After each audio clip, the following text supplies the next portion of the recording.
This is BoomerLife on CL 650.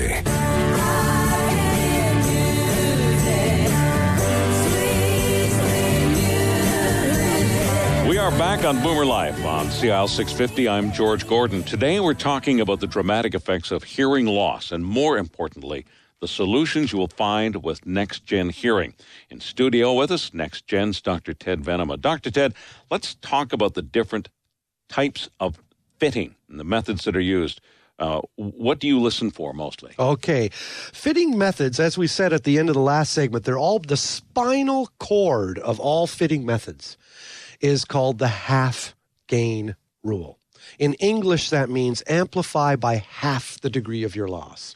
So if it takes you 50 decibels to just barely hear all the tones, you have a 50 decibel hearing loss, flat, Now, average speech is about 50 to 60 decibels.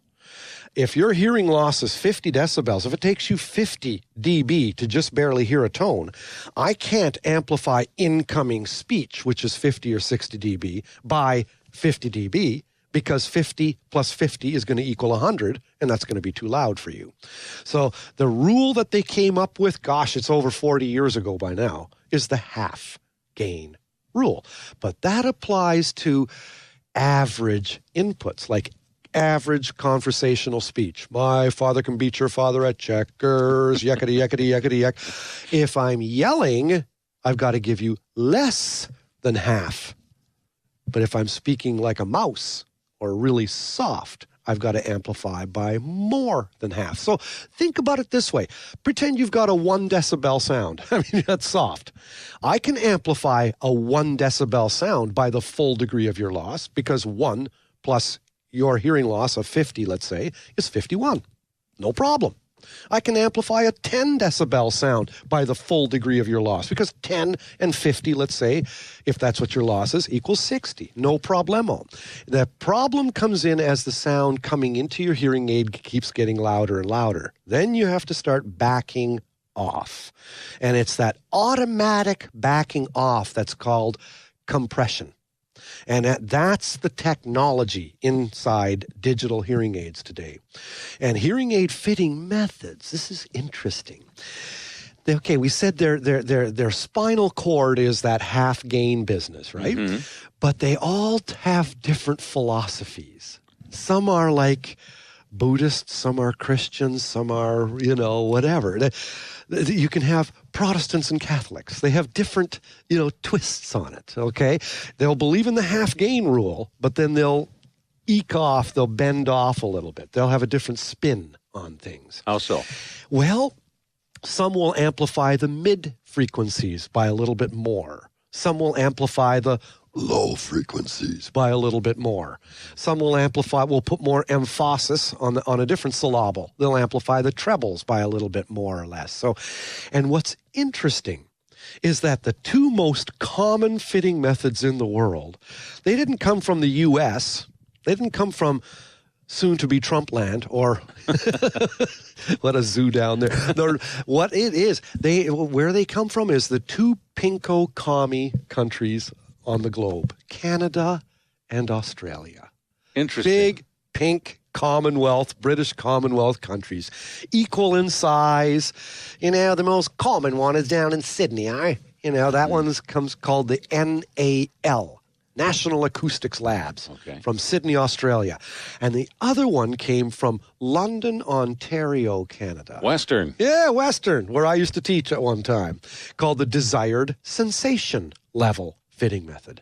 So DSL, Canada, NAL, Australia, those are the two most common fitting methods in the world today.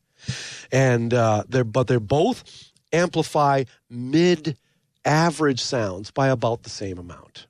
They'll differ in their philosophy as to how they handle the low pitches or the high frequency registers. So you can take the Coca-Cola or you can take the crow's nest up, but you'll still wind up in the interior. Well, take the low road, he'll take the high one, but that's Scotland for you. And really then the two methods are quite similar and have equally good results? Yes, they both of them are better than poking the ear with a sharp stick. I mean, they both achieve audibility and comfort.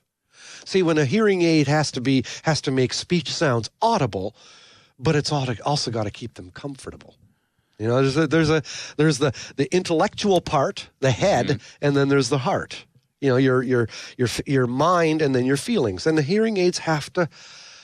People can't just walk out of a store with hearing aids fit according to some fitting method, and then just knick-knack, paddywhack, give that dog a bone. Right. You're going to be back in to see the audiologist or hearing instrument specialist to get things fine-tuned. And that's how NexGen walks the walk with you. Because you don't just sell hearing aids. People who sell hearing aids are like, you know, some used car dealer that gets that bad reputation. Mm-hmm. When you're selling hearing aids, you are into the hearing aid fitting industry, but you are in a health care industry. You're working along with physicians, nurses. You know, you're in a quasi health field, so you have to keep mindful of that. Well, I think the point you make about the two countries, Canada and Australia, the two that are mostly used around the world. Yeah, around the world. So there are other systems out there, and I'm just thinking of people like snowbirds. Like, well, you know, I'll just wait till I go to Florida, California, down to or in Mexico, for example. Now, do they use either one of those methods? They'll use the same fitting methods, same products, same everything. But, you know, it's some people do that. They wait till they get down to Florida. But don't forget, you're paying U.S. bucks. Mm-hmm. And you're got, you know, I would rather be dealing with something I got here in Canada. And many hearing aid outlets will service hearing aids that are under warranty. Right. You can get good hearing care south of the border with hearing aids that you've purchased here. Not a problem. Okay. Just like when you walk into an eyeglass place. They'll tweak around with your glasses as well, you know, and you probably won't pay a dime. You know, it just depends on what's wrong. Right.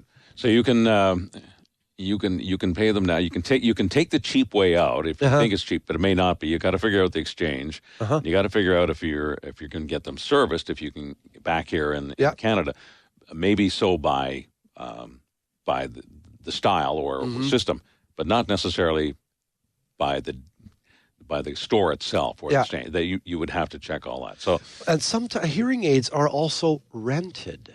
People rent, like leasing. Yes, leasing hearing aids. That's an option as well at NexGen Hearing. You can do that.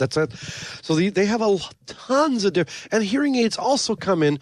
I always call it gold, silver, and bronze. Mm-hmm. Hearing aids can come with all the bells and whistles, or they can be average, or they can be low end. It depends on what your needs are, what your lifestyle is, what your wallet thickness is. Okay, all these different factors come into play. Everyone's an individual. Everyone's different, and every hearing loss is different. And all of these variables are taken into account when you're fitting someone with hearing aids. I mean, again, the bottom line is people should never think that the hearing aid dealers are sitting there with rubbing their hands together. And I hate that name, hearing aid dealers. It's like you're dealing. What are you dealing with? Like tires. Yeah. It's like, you know, but that's what they used to be called. Mm-hmm. You know, back in the dirty 50s and 60s where people sold hearing aids out of hotel rooms and got out of Dodge before sunset. We've come a long way. Yeah, before the battery died. Yeah, it ain't the same. Okay. So hearing aids are fit according to research-proven fitting methods. This is all done by audiology as a field arose after the Second World War. And it grew out of Northwestern University in Chicago. Right. And it blossomed. And it came from the VA, the Veterans Administration. They were dealing with American vets coming home from World War II. Of course. And many of the first PhD audiologists, doctors of audiology, were colonel this, major that, general this. They were from the Army.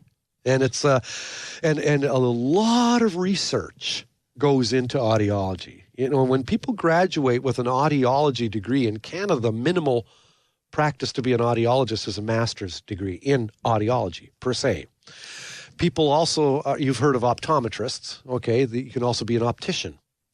Many people who fit hearing aids, and they fit them equally well, are people who've graduated from a 2-year college diploma program. Both of them are learning fitting methods. Both are learning the anatomy and physiology of the ear. Both learn the counseling aspects. And both learn the software. Right. The hearing aid software. Because there's about 7 different companies that manufacture hearing aids. And they each have their own fitting software.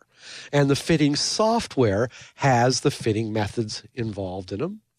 And so you enter the client's hearing test, the audiogram, with the X's and O's. That gets entered into the computer.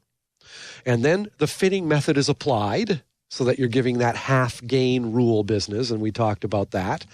And then the sum total is mapped on the screen. And so you can see, and this is what we should talk about next, is what you can see what someone's hearing. And that makes the best counseling tool around. You can actually show the client what parts of speech he or she heard unaided versus now what parts of speech you're hearing aided. It's kind of remarkable. Yeah. You can see what you can't hear. Yeah. And you can visually map it out on the screen. Let's talk some more about the actual fitting, the procedure, how people are treated. You've raised a couple of points to me that would, if my life has been music versus somebody who is, listening for animals in the night, different needs and so on. So it's fascinating when you think about it. I'd also like to hear in our next segment about some of the people that you've dealt with, young and old, and the difference that it can make in their lives. And one thing I can add to what you're bringing up, George, is the people who have what they're listening for different things. Hearing aids have different programs. Many people have a hearing aid, a music program, a telephone program, a listening in quiet program, a listening in noise program. So you can store different behaviors on a hearing aid. For example, if I'm listening in quiet, I will want my hearing aid microphones to be omnidirectional. I'm going to want them to pick up sounds from all directions. If I'm in noise and I'm trying to listen to you, I want the hearing aid microphones to squeeze into a focus, and they'll do that. Let's talk some more about that in our next segment. You're listening to Boomer Life on CIL 650. I'm George Gordon, talking about the dramatic effects of hearing loss and the solutions that you can find with NexGen Hearing. We'll be back with Dr. Ted Venema. If you'd like more information about what you've heard today, what we're talking about here, you can get that at nexgenhearing.com. That's NexGenhearing, all one word, .com. Celebrating the baby boomer lifestyle. This is Boomer Life on CIL 650.